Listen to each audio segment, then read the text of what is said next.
Filipenses, no capítulo 4, a epístola que Paulo escreveu aos Filipenses, capítulo 4, o versículo apenas o 6 e o 7, esses dois versículos, Filipenses 4, versículos 6 e 7. Filipenses 4, versos 6 e 7. Eu convido você para estarmos de pé para a leitura inicial da palavra de Deus. Não andeis ansiosos de coisa alguma, em tudo, porém, sejam conhecidas diante de Deus as vossas petições, pela oração e pela súplica com ações de graça.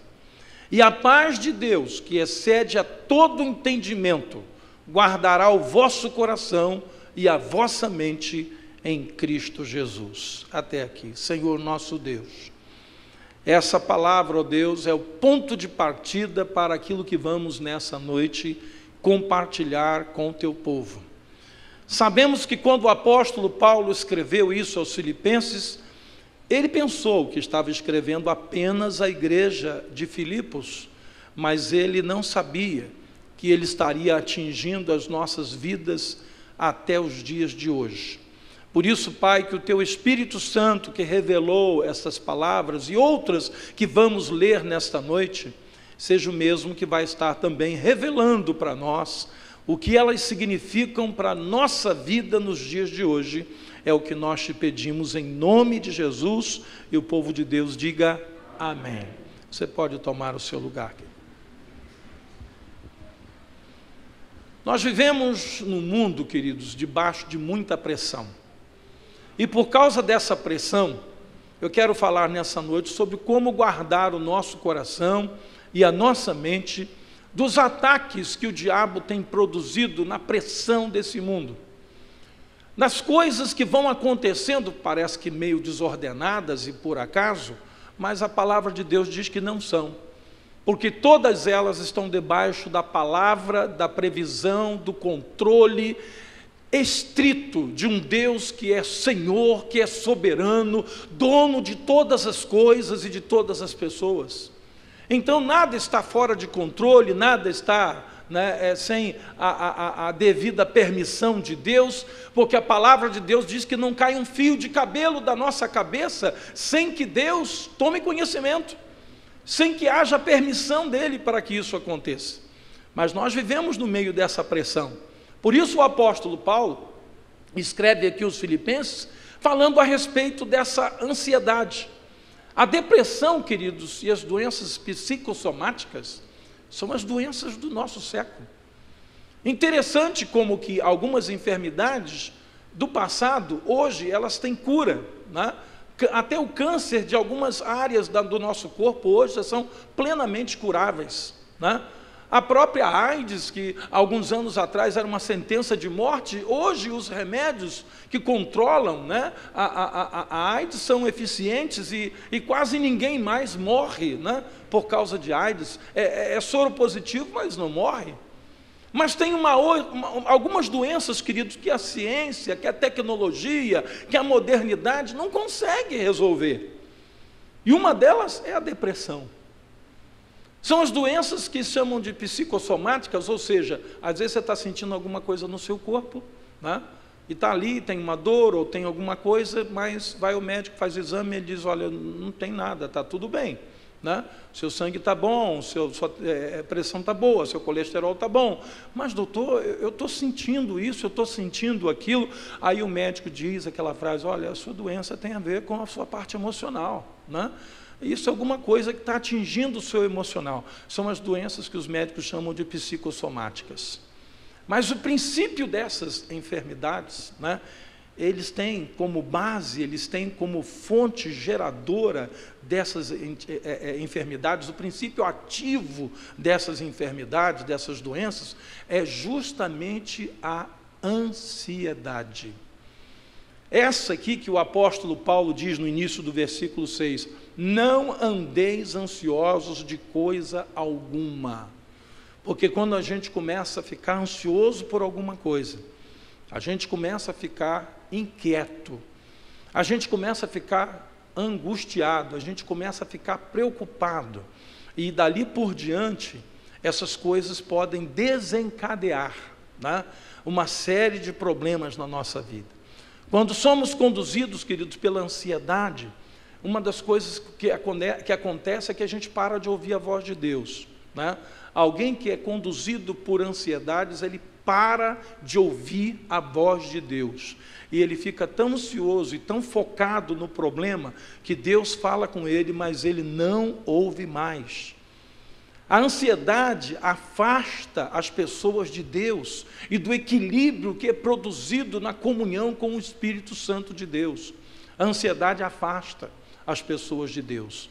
Eu vejo muitos cristãos hoje desanimados na fé, afastados da comunhão da igreja. Por quê? Por problemas, por angústias, por ansiedades, por depressão que às vezes impede a pessoa de sair de casa, tomada por uma síndrome do pânico.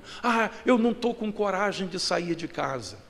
Uma pessoa ansiosa, querida, ela perde a capacidade de falar com Deus, a capacidade de orar. Por isso Paulo está dizendo aqui, em tudo sejam conhecidas diante de Deus as vossas petições, pela oração e pela súplica, com ações de graça. Ou seja, Paulo está dizendo, ao invés de você entrar pelo caminho da ansiedade, escolhe outro caminho. É o caminho da oração, é o caminho de você falar com Deus, é o caminho de você desabafar com Deus, de você dizer, Senhor, mas Deus sabe. Não, mas Deus sabe, mas a gente precisa falar, né? Porque quando você fala, quando você ora, quando você clama, como estamos fazendo aqui semanalmente na torre, segunda, sexta e domingo pela manhã, estamos levantando um clamor a Deus. Por quê? Pelas nossas necessidades, pelas lutas que a igreja tem passado, pelos problemas que estão afligindo a nossa nação. E eu não preciso nem enumerar, porque você está no meio deles como eu. Eu não preciso dizer o que hoje causa angústia no coração de alguém que vive no Brasil, precisamente no Rio de Janeiro, aqui em São Gonçalo, né? As angústias que tomam conta do nosso coração, ou tentam se apoderar de nós, são as mesmas, né? Preocupações, ansiedades, tristezas, decepções, angústias, são as coisas que nós lutamos contra elas todos os dias. Mas uma pessoa ansiosa, ela perde a capacidade de falar com Deus e de se comunicar através da oração. E aí o que vai acontecendo? Ela para de ter comunhão com Deus, e você sabe que quando isso acontece, as coisas não melhoram, as coisas tendem a piorar, né? O desequilíbrio emocional e às vezes mental, né, vem porque justamente a pessoa deixa de buscar uma solução em Deus e começa a buscar solução onde não há solução. Alguns buscam na bebida, outros buscam nas drogas, outros buscam nas orgias, como vemos acontecer agora nesses 4 dias de carnaval. Por isso Davi citou um lugar que ele chamou de esconderijo do Altíssimo. Davi, no Salmo 91, ele cita um lugar, existe um lugar, e ele disse, o esconderijo do Altíssimo. E se tem um lugar que a gente fica protegido das pressões que a gente sofre nesse mundo, esse lugar é o esconderijo do Altíssimo. Eu queria que você abrisse comigo lá no Salmo 91, um dos mais conhecidos da palavra de Deus. Eu tenho certeza que você já leu algumas vezes, né? Mas eu quero ler esses 10 primeiros versículos do Salmo 91, quando o salmista diz, o que habita no esconderijo do Altíssimo e descansa à sombra do Onipotente, diz ao Senhor, meu refúgio e meu baluarte, Deus meu em quem confio, pois ele te livrará do laço do passarinheiro e da peste perniciosa. Cobrir-te-á com as suas penas, e sob suas asas estarás seguro. A sua verdade é pavês e escudo. Não te assustarás do terror noturno, nem da seta que voa de dia, nem da peste que se propaga nas trevas, nem da mortandade que assola ao meio-dia. Caiam 1000 ao teu lado, 10.000 à tua direita, tu não serás atingido. Somente com os teus olhos contemplarás e verás o castigo dos ímpios, Pois disseste: o Senhor é o meu refúgio, fizeste do Altíssimo a tua morada, nenhum mal te sucederá, praga nenhuma chegará à tua tenda. Até aqui. Queridos, quando o salmista produziu essas palavras, ele não estava isento de tribulação. Muito pelo contrário, alguém que escreve palavras como essa, estava vendo tudo isso acontecer, mas estava vendo de um lugar de proteção, de um lugar de segurança. Quando a gente sobe lá na torre de oração, só para uma questão de curiosidade mesmo, né? Quantos irmãos ainda não subiram lá na torre de oração? Você nunca esteve lá em cima? Levanta a mão. Quer dizer, uma boa quantidade, né? Eu desafio você a vencer as suas dificuldades e ir até lá, né? Numa segunda, numa sexta ou num domingo, para quem não pode, no meio de semana. Uma das coisas que a gente sente quando está lá em cima, a 21 metros de altura, e a gente está orando naquela torre, né? É aquela sensação assim de, sabe, de estar num lugar seguro, aquela sensação de estar num lugar que está acima, né, das situações que estão acontecendo aqui embaixo, a situação de estar num lugar de comandamento, né? Essa palavra é muito usada pelos militares. Alguém que tem uma visão de comandamento é uma pessoa que está num lugar alto, né? E esse esconderijo do Altíssimo, queridos, ele não é um lugar baixo, não. Com certeza é como a palavra de Deus nos diz, que Ele nos dá asas como águia, para que nós possamos alçar voos, né, semelhantes ao da águia. Ele não nos dá asas como galinha, Ele não nos dá asas como passarinho, Ele nos dá asa como águia. A águia é o animal que voa, que tem a capacidade de voar a mais altitude, a maior altitude é a águia. Então Deus escolheu isso para dizer: eu quero que o meu povo sinta-se seguro, eu quero que o meu povo esteja no meu esconderijo, e o meu esconderijo é um lugar alto.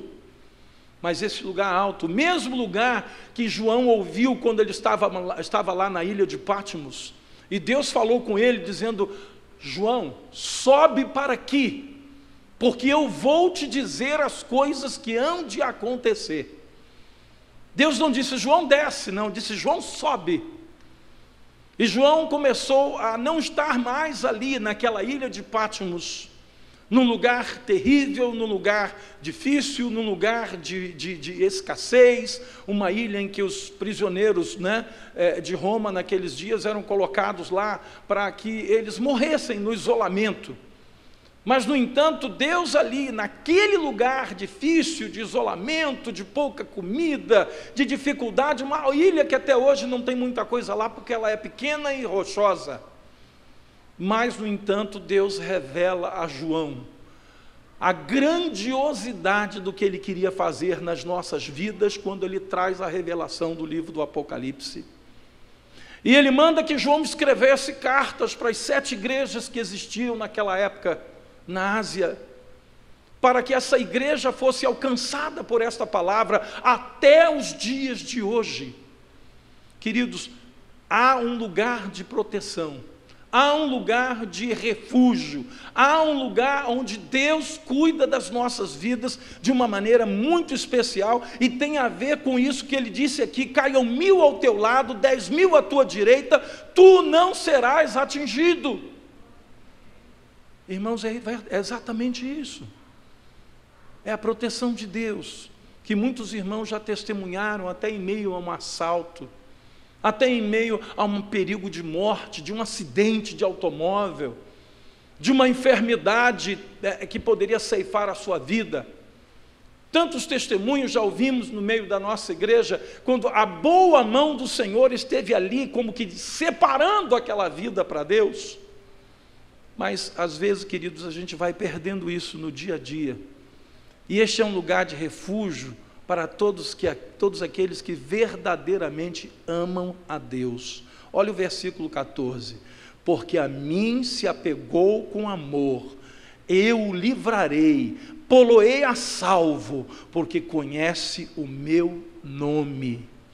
Então, esse lugar não é um lugar disponível para qualquer um. Não é um lugar que o ímpio também pode estar. Não, não. O texto está dizendo que esse lugar é um lugar para aqueles que se apegam a Deus com amor, amam a Deus. Tem gente que hoje se aproxima da igreja, né, de Deus por conveniência, né? Se aproxima de Deus porque tem algum interesse, né, na bênção, na solução de um problema. Mas, na verdade, queridos, Deus quer nos levar, além de tudo isso, a uma disposição de amar a Deus acima de todas as coisas, de chegarmos ao ponto de Jó, que disse: Deus deu, Deus tirou, louvado seja o nome do Senhor. É uma das canções, né, que nós vamos ouvir agora no nosso mês de aniversário. Deus deu, Deus tirou, louvado seja o nome do Senhor. E há poucos cristãos que desfrutam disso, irmãos, porque nunca entraram, ainda não sabem o que é entrar no esconderijo do Altíssimo e descansar à sombra do Onipotente. Esse não é um lugar físico, geográfico, porque ele não é um lugar, ele é um estado. Vou repetir, não é um lugar físico. Se alguém me perguntar: bispo, onde é que fica o esconderijo do Altíssimo? Qual é o endereço que eu quero colocar no GPS do meu carro? Não tem, esse não é um lugar físico, não é um lugar geográfico. Ele é um estado de permanente busca do Senhor nas nossas vidas. É quando você diz assim: haja o que houver, aconteça o que acontecer, venha o que vier, eu sou do Senhor, eu amo a Deus, e eu sei que Ele me ama, eu descanso nisso, porque eu sei que Ele está comigo, a sua vara e o seu cajado me consolam, Ele me prepara uma mesa na presença dos meus adversários, Ele unge a minha cabeça com óleo, meu cálice transborda. Você entende o que Davi queria dizer com isso? É um estado, queridos, de saciedade longeva. Eu talvez tenha falado algo muito difícil para você agora. No versículo 16, né, desse salmo, o último versículo aí diz assim: saciá-lo-ei com longevidade e lhe mostrarei a minha salvação. Aquele que está no esconderijo do Altíssimo, que habita, né, no esconderijo, aquele que descansa à sombra do Onipotente, é alguém que é saciado por Deus com longevidade. Ah, mas então só os que vão alcançar altas idades, né, é que vão desfrutar do esconderijo do Altíssimo? Não, querido. Essa longevidade aqui não tem a ver com anos de vida nessa terra, não. Essa longevidade aqui tem a ver com plenitude de Deus nas nossas vidas. Quer dizer que não é assim: um dia você está no esconderijo do Altíssimo e no outro dia você já não está mais. Não, não é isso que Deus está dizendo. Quando você lê o início desse salmo, ele diz assim: o que habita. O que você entende o que habita? Né? Alguém que fica ali, alguém que está ali, alguém que permanece ali, né? Porque senão seria o que visita o esconderijo do Altíssimo de vez em quando. Não, o que habita, irmãos. Então tem a ver com essa saciedade de Deus, tem a ver com a longevidade de Deus nas nossas vidas e com uma sensação gostosa de que nós estamos desfrutando da salvação que Deus tem nos dado. Não é de uma salvação lá na eternidade, quando Jesus vier para levar a sua igreja. Não, irmãos.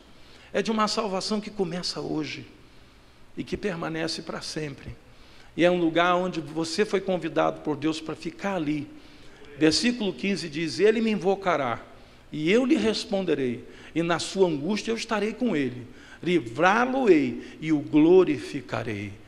Você entende o que eu quis dizer? Como quem não tem essa intimidade com Deus, não consegue buscar Deus na hora da angústia, não consegue viver uma vida de plenitude com Deus. A ansiedade vai tomando conta, vai tomando conta, vai tomando conta, e a pessoa não se dá conta que ele já está longe da presença de Deus, embora ainda de vez em quando ele ainda vai à igreja, ainda assiste um culto ali ou acolá. Ou talvez domingo ele seja um assíduo frequentador da casa do Senhor, mas quando chega segunda-feira já não tem mais presença de Deus, já não tem mais alegria, já não tem mais paz, está vivendo na ansiedade dos seus problemas. Mas não é isso que Deus quer para nós. Nós devemos tomar cuidado, querido, com o que estamos alimentando, não somente no nosso corpo físico, tá? Hoje está uma onda aí, né, de alimentação saudável, não come isso, não come aquilo, evita isso, evita aquilo e tal. Isso é bom? Irmão, não tem nada demais você cuidar da sua alimentação. Acho que deve fazer isso, porque afinal de contas o nosso corpo também é templo do Espírito Santo, né? E a Bíblia diz que nós devemos cuidar bem desse templo, cuidar bem desse corpo. Mas o problema, querido, é que às vezes as mesmas pessoas que têm muito cuidado com o que come para não contaminar o seu corpo físico, não tem cuidado nenhum com o que alimenta a sua alma. O corpo físico está bom, a academia está em dia, né? As gordurinhas, né, estão controladas, mas e a alma? Como é que está? E o que traz, o que se alimenta a sua alma? Todos os dias que nós somos bombardeados por cenas e palavras que podem nos fazer adoecer a alma, querido, todos os dias. A internet, então, né, é o campo fértil de tudo isso aí. Cenas de violência estão expostas, né, todos os dias na internet. Cenas de promiscuidade estão expostas na internet todos os dias. E há pessoas que se alimentam sem fazer uma seleção. Por isso o apóstolo Paulo disse que nós devemos ser seletivos com o que ocupamos o nosso pensamento. Aí mesmo na carta que lemos no início, de Paulo aos Filipenses, se você puder abrir comigo, volte lá, a Filipenses, na carta que nós lemos inicialmente. Filipenses no capítulo 4.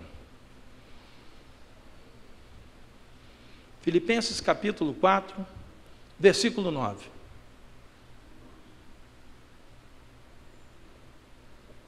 Filipenses capítulo 4, versos 8 e 9. A palavra de Deus diz assim: finalmente, irmãos, tudo que é verdadeiro, tudo que é respeitável, tudo que é justo, tudo que é puro, tudo que é amável, tudo que é de boa fama, se alguma virtude há e se algum louvor existe, seja isso o que ocupe o vosso pensamento. Olha, queridos, está claro aqui, né? Logo depois que Paulo disse, não andeis ansiosos, logo depois que ele diz que nós devemos colocar diante de Deus todas as nossas necessidades, com súplicas e ações de graça, para que a paz de Deus, que excede a todo o entendimento, guarde o nosso coração e a nossa mente, agora ele começa a dizer, cuidado com o que você ocupa o teu coração, cuidado com o que você enche a tua mente. Nós devemos nos encher daquilo que é verdadeiro, daquilo que é respeitável, do que é justo, do que é puro, do que é amável, do que é de boa fama. Se alguma virtude há e se algum louvor existe, isso é que deve ocupar o vosso pensamento, ou seja, a vossa mente. E a gente sabe que aquilo que ocupa o pensamento, ocupa o coração, né? As emoções estão diretamente ligadas com a nossa mente. Mas o que a gente vê hoje, queridos, é que a maior parte do tempo as pessoas se impregnam daquilo que não presta, daquilo que não vale nada, daquilo que não é puro, daquilo que não é santo, daquilo que não é verdadeiro. E depois ficam desesperadas quando bate a angústia, a ansiedade, a depressão, a tristeza, as decepções, porque tudo isso vem, irmãos, de acordo com aquilo que nós estamos impregnando o nosso coração. Por isso o apóstolo Paulo, ele disse que nós devemos ser seletivos, porque afinal de contas, os olhos são as janelas da alma, né? Se tem uma janela que dá para dentro da nossa alma, são os nossos olhos. Se passamos o dia inteiro bombardeando a nossa mente com cenas de violência, de corrupção, de depravação, de coisas semelhantes a essas, como nós iremos desfrutar da paz do Senhor? Como habitaremos no esconderijo do Altíssimo? Como teremos a mente de Cristo? Irmãos, não tem como. Aquilo que a gente enche a nossa alma é o que vai governar a nossa alma. Se queremos que Deus, o Deus da paz, esteja conosco, nós precisamos seguir o exemplo do apóstolo Paulo. Olha o que ele diz no versículo 9. o que também aprendeste, recebestes e ouvistes e vistes em mim, isso praticai, e o Deus da paz será convosco. Ou seja, vocês querem ter a paz que eu tenho? Vejam o que eu faço, vejam o que eu vivo, vejam o que eu produzo na minha vida, e vocês vão ter a mesma coisa, a paz desse Deus da paz. Como é que a gente vai ter paz, irmãos, se o coração da gente está... Eu não entendo, por exemplo, como é que um crente sente desejo, vontade, né, prazer de assistir filme de terror. Sabe esses filmes macabros, né? Onde o negócio ali ou é dar susto nas pessoas, ou então se deliciar com sangue, sabe? Eu não entendo. Como que um cristão tem prazer de ver filmes de vampiro, e aquela coisa vampiresca, sabe? Irmãos, eu não consigo. E logo depois, né, cantar aquele hino, a paz do Senhor encheu meu coração. Como? Que paz? Que prazer que um cristão tem de se misturar com essa situação de carnaval que aconteceu aí. Hoje me mandaram uma cena que eu compartilhei com alguns irmãos, a título de ver o que o diabo está fazendo na vida das pessoas. Um determinado salão, num baile assim de carnaval, era um lugar fechado, dava para ver isso, né? E vários homens se abraçando e se beijando na boca, sabe, e as mulheres do lado ali, mas não era assim, um caso isolado ali no canto, não. No meio do salão, dezenas de homens se abraçando e se beijando como se fosse homem e mulher. No baile de carnaval. Alguém diria assim, se pudesse ter um vídeo, né, daquela época lá atrás, de Sodoma e Gomorra, o vídeo seria esse.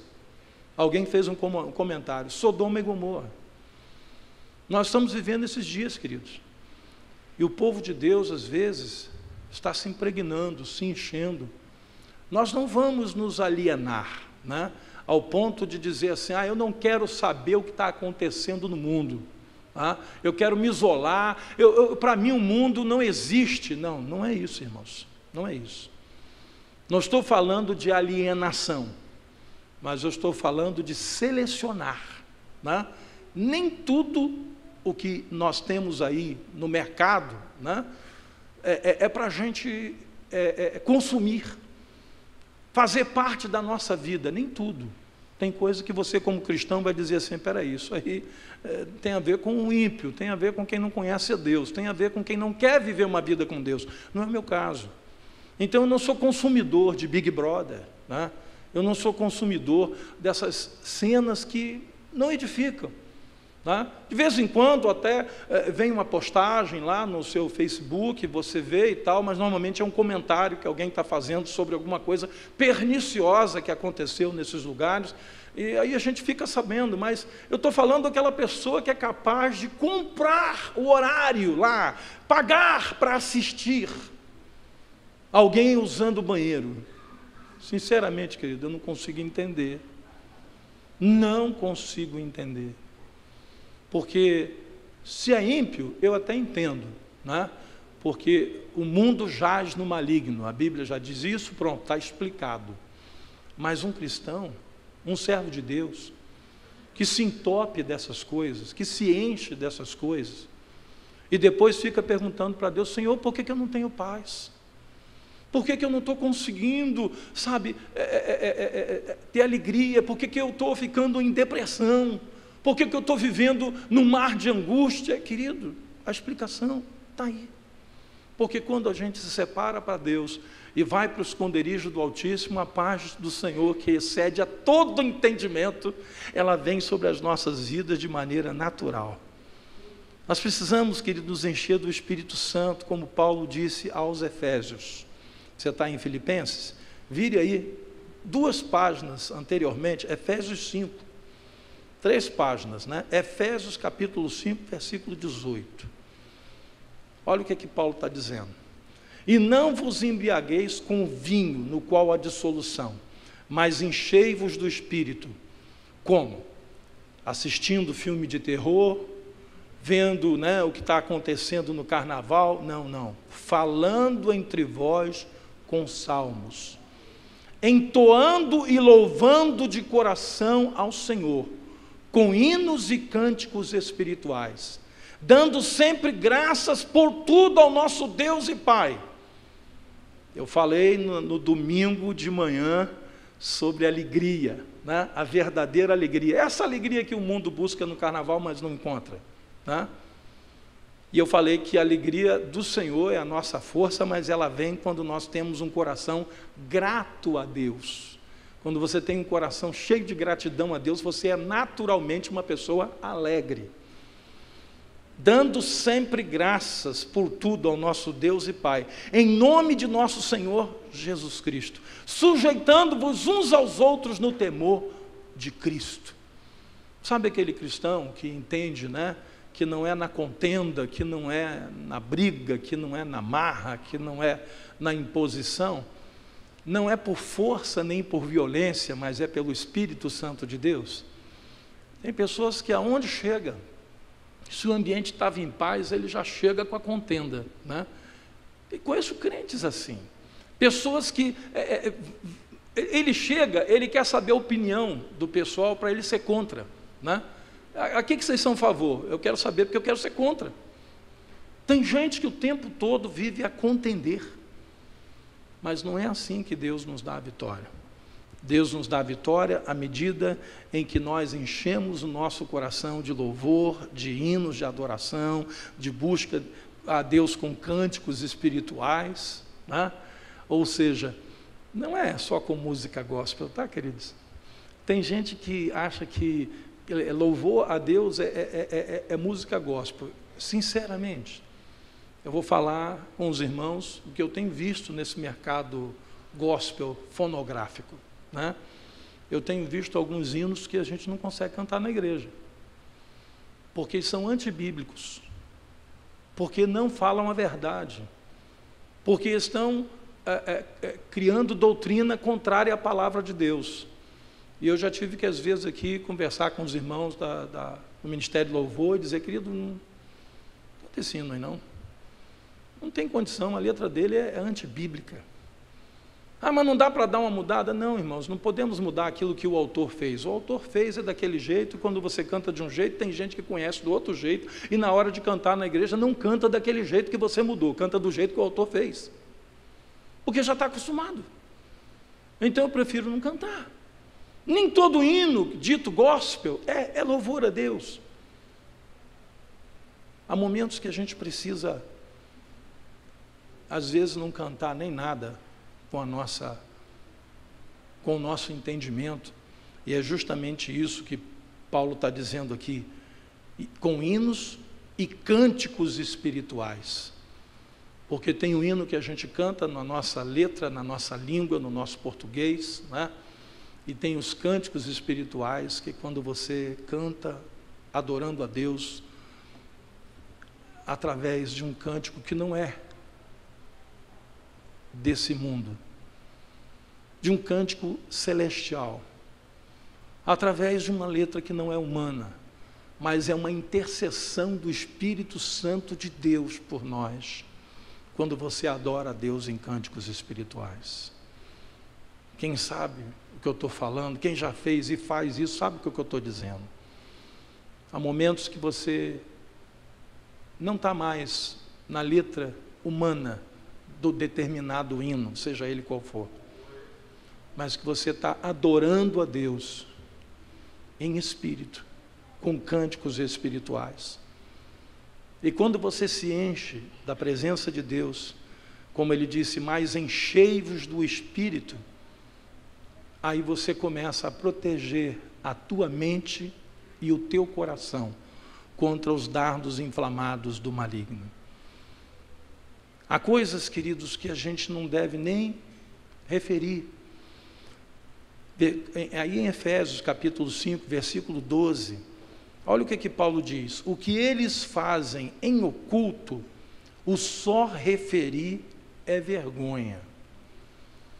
Eu não sei se você já viveu algumas circunstâncias na sua vida em que você precisa conversar com alguém sobre algo que alguém fez, mas o que essa pessoa fez é tão terrível, é tão baixo, que você diz assim, querido, eu não vou conseguir falar, porque para eu falar o que a pessoa fez, eu vou ter que usar algumas palavras que eu não quero usar. Eu vou ter que usar algumas expressões que não deveriam estar na boca do crente. Então, você me entende? E às vezes eu não falo. Às vezes em aconselhamento de gabinete pastoral, alguns irmãos, algumas irmãs, falando de um tempo que não conheciam a Deus, ou de um momento que viveram onde caíram na fé, e querendo colocar aquilo para fora, querendo confessar, porque aquele desejo de se livrar, de limpar o coração, a gente percebe a sinceridade da pessoa de querer, eu preciso falar disso com alguém, porque eu tenho que jogar isso para fora, isso está me incomodando, está me fazendo mal. Mas há momentos em que eu tenho que dizer para esse irmão, para essa irmã, eu digo, irmão, não precisa descer a detalhes, eu já entendi o que aconteceu. E Deus também sabe. E Deus sabe o que está dentro do teu coração, e como você está falando isso, porque você quer botar isso para fora. Eu já entendi isso. Mas se o irmão ou se a irmã começar a descer a esses detalhes, isso não vai acrescentar nada ao que Deus já fez no seu coração. Deus já te livrou disso, Deus já tirou você disso. Mas há pessoas que parece que têm um prazer sórdido de querer ouvir, como que dizendo, fala mais, fala mais. Não, irmãos, há coisas que o só referir é vergonha. Há coisas tão baixas que estão acontecendo hoje neste mundo, na vida das pessoas, que nós devemos proteger o nosso coração em não ouvir, em não querer vir, porque o só ver ou ouvir é vergonha. Por isso, querido, nós incentivamos os jovens da nossa igreja a estarem no carnaval, agora no retiro, como aconteceu. Ontem eu estive lá no retiro visitando os nossos jovens e casais também que estavam lá, maduros, cujos filhos estão participando do retiro. Um ambiente gostoso, irmãos, um ambiente de confraternização, um ambiente de louvor, um ambiente de adoração, um ambiente de amor, um ambiente de amizade, um ambiente de alegria, uma alegria pura, uma alegria sem má intenção.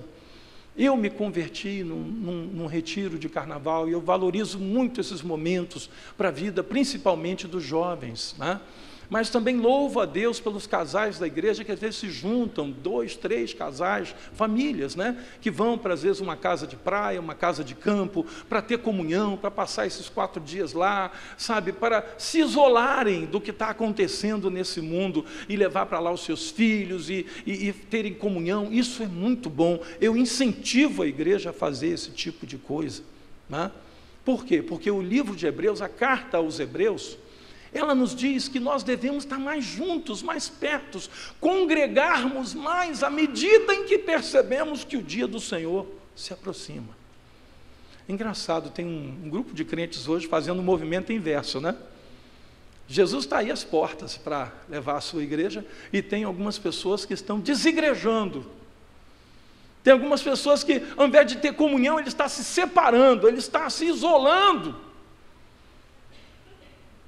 Mas engraçado, essas mesmas pessoas não se isolam do mundo, elas não se isolam do pecado, se isolam da igreja, fogem da comunhão com a igreja, mas você vai ver, ela tem amizades no mundo, e leva os seus filhos para dentro dessas amizades, que muitas vezes vão afastá-los completamente de Deus.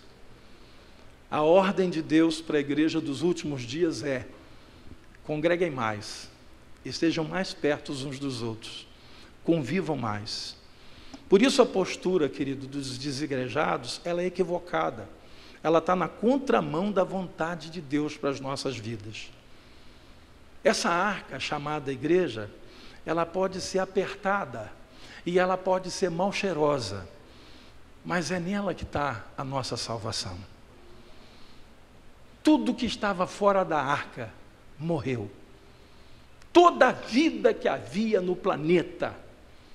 Quando Noé entrou na arca com sua família e com os animais que Deus colocou lá dentro, tudo que havia em volta, vivo, morreu. Só não morreu o que subsiste no mar.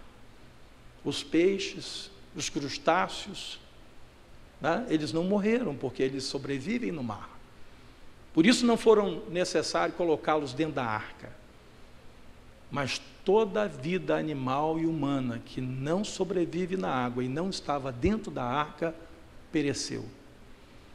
E hoje quem não está na comunhão do corpo de Cristo, vai perecer. Com uma mente contaminada, com um coração também contaminado. E aí quando você vai lá nas palavras que o salmista disse no Salmo 133, quando ele fala de comunhão, interessante que às vezes a gente lê o Salmo, mas não percebe, né, o que está ali nas entrelinhas. Salmo 133, Salmo de Davi, onde ele fala sobre a excelência da união fraternal. Salmo 133, ele diz assim: ó, como é bom e agradável viverem unidos os irmãos. É como óleo precioso sobre a cabeça, o qual desce para a barba de Arão, e desce para a gola de suas vestes. Ele estava falando aqui daquele momento tremendo, glorioso, em que Arão foi ungido como sumo sacerdote de Israel. E ele diz assim: é como orvalho do Hermon, que desce sobre os montes de Sião. Ali ordena o Senhor a sua bênção e a vida para sempre. Então o que é? Quer dizer que ali, nessa comunhão, ali nessa convivência de amor, Deus ordena a sua bênção e a vida para sempre. O texto não diz assim, em qualquer lugar por aí, espalhado por aí, fora da comunhão, sabe, Deus vai ordenar lá a bênção. Não. Ali, está dizendo um ponto específico, ali, Deus ordena a sua bênção e a vida para sempre. O que é esse ali? Ali onde tem comunhão, ali onde tem amor, ali onde tem comunhão entre irmãos. Não, mas e na nossa comunhão com o mundo? Não tem promessa de Deus para bênção na comunhão com o mundo, não tem. A promessa de Deus é na bênção da comunhão da igreja. Ali, Deus está sendo específico, ali.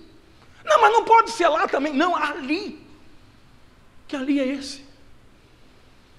Onde houverem 2 ou mais reunidos em meu nome, eu estarei no meio deles.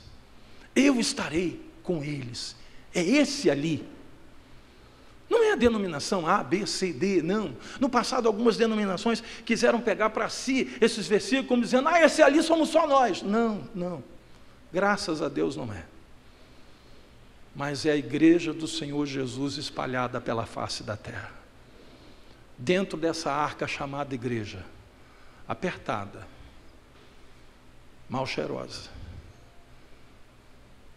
Eu me lembro quantos retiros eu tive com os irmãos, realizando, eu organizei como jovem, mais ou menos uns 7 retiros de jovens. Eu organizei detalhadamente, da lista de compra ao programa do retiro. Muitas vezes a gente ia para dentro de um quarto, irmãos, apertado, um monte de gente. Aquele monte de Benjamin com tomada, ventilador para tudo quanto é lado, né? Tem aqueles abençoados que vai dormir no lava-o-pé, né? Aquele chulé que só Jesus. Tinha uns que a gente botava para fora do quarto. Querido, vai lá tomar banho, pelo amor de Deus, não entra aqui não. E deixa esse sapato, deixa esse tênis e essa meia lá fora. Tinha uns que a gente tinha que falar isso, deixa lá no corredor, não traz para cá não. Mas a gente não abria mão daquela comunhão ali. A gente não abria mão. Porque eram dias de renovo. Eram dias de busca, eram dias de comunhão, que nos faziam voltar desses 4 dias como alguém que subiu no monte e recebeu de Deus algo novo para a sua vida. Eu digo a você, cuidado com o que você impregna no teu coração, Cuidado quem você ponha para ser seu guru espiritual. Tem gente pegando gente errada para ser guru espiritual. Não, porque o fulano, porque o Beltrano, cuidado. Orientação espiritual a gente põe de quem está perto. Porque a hora que o bicho pega, você tem a quem recorrer. Tipo assim, irmão, você não falou? Pois é, está aqui. Agora, quando o bicho pega de alguém que te falou um negócio lá de não sei de onde, essa pessoa na hora não está perto e nem vai estar. Nem vai estar. Comunhão não é um negócio para ter a distância. Ah, mas já inventaram o Facebook, já inventaram o WhatsApp, já inventaram o Twitter. Eu sei, irmão. Mas comunhão é coisa de estar perto, de sentir o cheiro, de estar dentro da arca. Não é um negócio à distância. À distância a gente pode ter muita coisa, né? A gente pode usufruir hoje de muita coisa que vem pela internet, coisa boa, tem coisa boa vindo pela internet. Tem testemunhos, tem coisas que estão acontecendo do outro lado do mundo, tem pedido de oração de gente que está sendo perseguida numa igreja lá, né, no Afeganistão. Tem. E tudo isso é importante para a gente orar, para a gente interceder, até para a gente valorizar o que a gente tem, né? Porque quando você vê uma igreja perseguida lá em outro país, você diz assim, Senhor, graças te dou, porque na nossa nação nós temos liberdade de te louvar e te buscar. E devemos cuidar dessa liberdade, né? Porque tem uns crentes que acham que não precisa cuidar, não. Você vota em qualquer um, bota qualquer um lá, porque a liberdade no Brasil vai continuar. Vai não, irmão, vai não. Os venezuelanos acreditavam que seria assim. Olha como eles estão hoje. Né? Os bolivianos, agora há pouco, foram lá para a praça, todo mundo chorar diante de Deus. Porque aquele Evo Morales que está lá, disse que ia fechar as igrejas. Ele disse que ia prender quem fizesse culto na sua casa. E a casa seria tomada da família que fizesse isso. Você imagina? Então temos um país de liberdade e devemos continuar valorizando essa liberdade, tomando conta dessa liberdade, para que nós não percamos a nossa liberdade.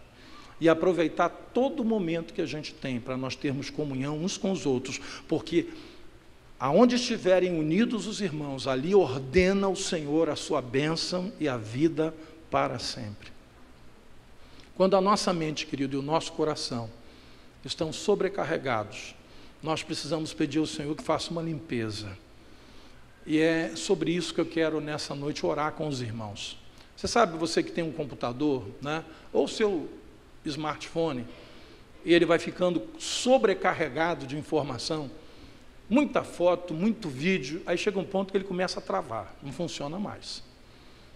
Aí você tem que fazer o seguinte, ir lá, deletar um monte de imagem, deletar um monte de vídeo, deletar um monte de coisa que você não vai usar, não serve para nada, você deleta aquilo.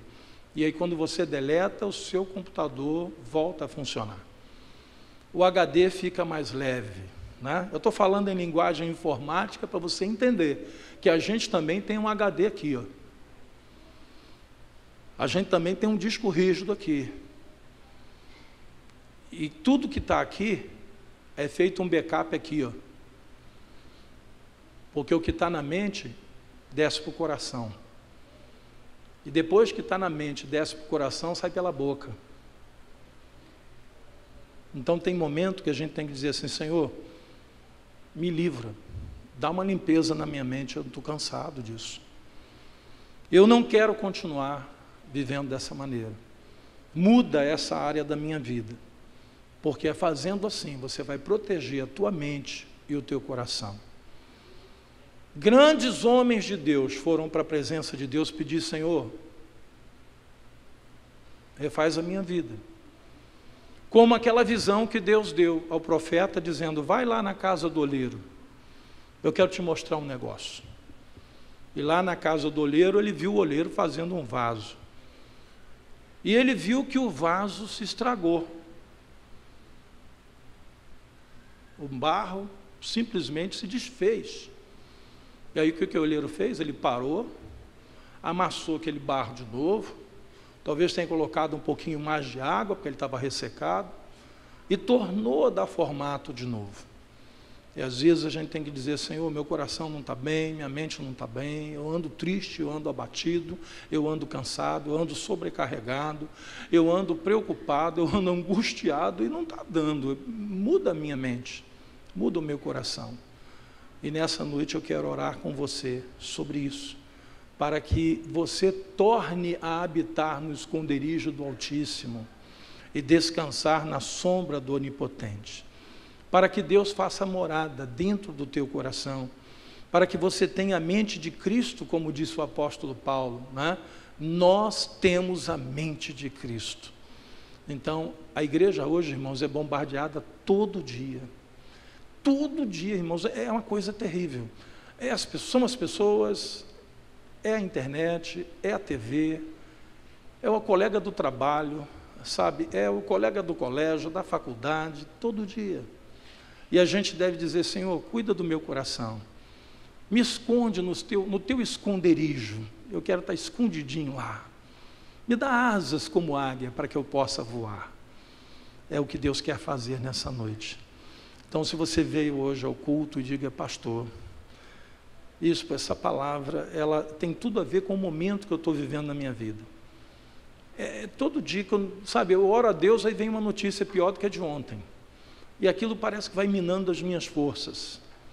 E eu tenho vivido isso no seio da minha família, né? Hoje mesmo, conversando com uma irmã na internet, no Zap, e ela disse: olha, falou de um problema, né, que a sua irmã está vivendo, sua irmã carnal, né? Sua irmã biológica. E ela disse: olha, quando eu soube da notícia, aquilo me abalou muito, mas depois Deus falou comigo: querido, olha só, a sua vida é a sua vida, a vida da sua irmã é a vida dela, ela fez escolhas, ela não quer o que você quer, ela não quer viver uma vida com Deus. Então os problemas que estão atingindo ela têm a ver com a decisão que ela tomou.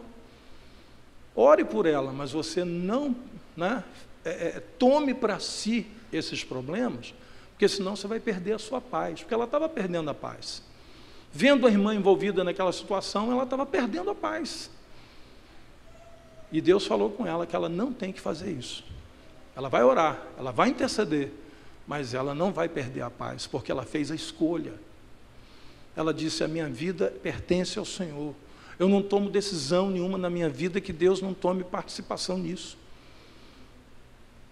E você às vezes sofre, não é por causa de você. Você sofre por causa das pessoas que você ama, por causa das pessoas que você ora, às vezes intercede, e a pessoa não quer comunhão com Deus. Então, nessa noite, eu quero orar com você que está passando por isso, e que a tua mente e o teu coração andam afetados pelo problema que você está vivendo todos os dias, sabe, comprimindo você, apertando você. Vem para o esconderijo do Altíssimo nessa noite, vem descansar na sombra do Onipotente, seja qual for a origem do problema. Eu queria dizer para você nessa noite que Deus não quer que você viva neste problema. Deus quer que você viva no lugar onde Ele preparou para você.